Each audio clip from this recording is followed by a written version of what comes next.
Джек был самым любимым питомцем в семье, проживающей в одном крупном поселке нашей необъятной родины и занимавшейся фермерством.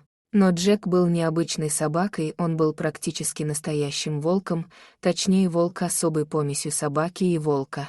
Его мама по кличке Альма как-то пропала из дома на несколько дней. Ее искали и уже было отчаялись найти целой и невредимой, но она вернулась сама. А через 3 месяца принесла 2 маленьких слепых щенят. Одного малыша пристроили, другого так и не смогли и оставили себе. Так и жили Виктор, глава семьи, его супруга Василиса и Джек с Альмой. Люди вели хозяйство, выращивали много разных культур, собаки занимались охраной, хотя охраной это можно было назвать лишь формально, потому что охранять было ни от кого.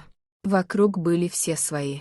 Джек рос в быстром темпе, и уже в самом раннем возрасте Виктор стал замечать, что щенок не совсем обычный у него. Все сильнее стали проявляться волчьи черты в характере его внешности. «Ну, точно с волком согрешила», — думал Виктор. Время шло своим чередом. В таких тихих, умиротворенных местах оно идет медленно. Люди успевают наслаждаться жизнью и окружающей их красотой, яркими полями, древними лесами и величественными озерами. Для многих нет ничего лучше на этом свете, и они ни за что не променяли бы такую жизнь на городскую суету. Когда Джеку исполнилось 2 года, внезапно умерла его мама. Альма не была очень старой или больной собакой, но так иногда случается, это жизнь. Виктор и Василиса страшно горевали по этому поводу, а пес ничего не ел несколько дней, лишь лежал в темном углу и тихо поскуливал. Связь между животными бывает ничем не слабее, чем у людей, а между мамой и сыном так и подавно. Но время лечит раны, и со временем в жизни стали возвращаться краски. Джек совсем вырос. Стал большим, статным, потрясающе красивым и очень характерным. Нет, он не был агрессивным или непослушным, но всегда показывал хозяевам, если был недоволен или с чем-то не согласен. Когда в доме появился еще один маленький член семьи, пес был немного ошарашен. Его одолевало любопытство, кто же там постоянно плачет в соседней комнате. Но поначалу его не пускали посмотреть, но Джек постоянно лежал под дверью и внимательно слушал. Когда его все же пустили, он увидел в кроватке маленького ребенка, лежащего под одеяльцем. Джек аккуратно принюхался и с нескрываемым интересом стал рассматривать малыша, смешно поворачивая голову с одной стороны на другую. «Джек, познакомимся. Это Арина», — вдруг сказала Василиса и присела на корточки, потрепала собаку за холку. «Теперь ты будешь ее защитником, а может и нянькой». Виктор рассмеялся: «Да, большая меховая нянька». И родители как в воду глядели, Джек сразу полюбил малышку. Постоянно лежал рядом с ее кроваткой, охраняя ее сладкий сон. Когда Аринка подросла и уже бегала по дому на своих 2, то пес везде бегал за ней хвостиком и приглядывал. Он позволял ей то, что не позволял больше никому. Он лежал и спокойно терпел, когда ребенок, громко смеясь, тянул его за ухо, пытался выдирать усы или вцепился в хвост. В общем, это была самая настоящая крепкая дружба с первого взгляда. Родители всегда с умилением смотрели на эту замечательную парочку и были спокойны. С таким другом Аришке был никто не страшен. Когда девочка подросла и считала себя уже совсем взрослой в свои 6 лет, случилось одно знаменательное событие. Они с Джеком, как всегда, бегали по деревне друг за другом, кричали и игрались. Был самый обычный день, и ничто не предвещало беды.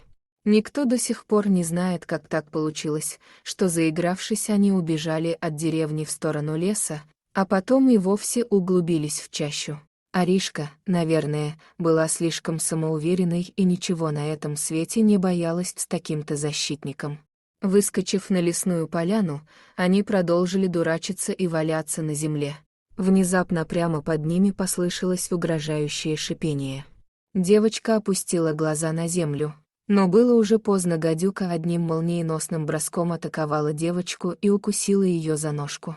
Джек среагировал моментально. Он бросился на змею, и началась непродолжительная, но яростная схватка. Храбрый пес убил гадюку, практически перекусив ее пополам, но его маленькая хозяйка таяла прямо на глазах. Он схватил Аришку за шиворот и потащил прямо по земле так быстро, как только смог. Он чувствовал, что силы его покидают, но нужно было двигаться. Для него не было ничего важнее, чем жизнь его маленького друга. До дома оставалось уже совсем немного, всего несколько сот метров по проселочной дороге. Пес на секунду остановился, посмотрел на совсем слабую хозяйку, взял ее за шиворот и хотел сделать еще шаг, но упал на землю. В глазах потемнело и стало тихо.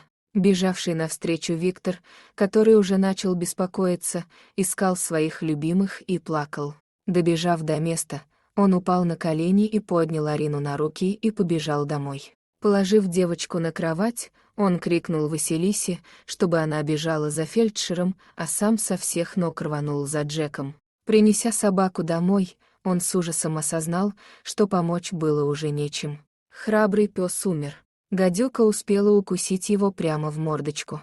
Фельдшер, осмотрев девочку, почти сразу понял, что случилось. Он увидел чуть выше лодыжки 2 четкие отметины от зубов. Арину все-таки удалось спасти. Все село плакало, когда люди узнали о самоотверженном поступке верного пса. Его похоронили неподалеку. Все скинулись деньгами и поставили собаке самый настоящий памятник из камня, где было написано «Храброму Джеку за спасение любимой дочери». Когда Аришка выросла, она уехала в город, обзавелась семьей. Но не проходило ни одного года, чтобы она не пришла на могилу своего спасителя, не принесла свежие цветы и не помолчала несколько минут рядом с ним. Друзья, напишите комментарий, как вы оцениваете поступок Джека. Подписывайтесь на канал. До свидания.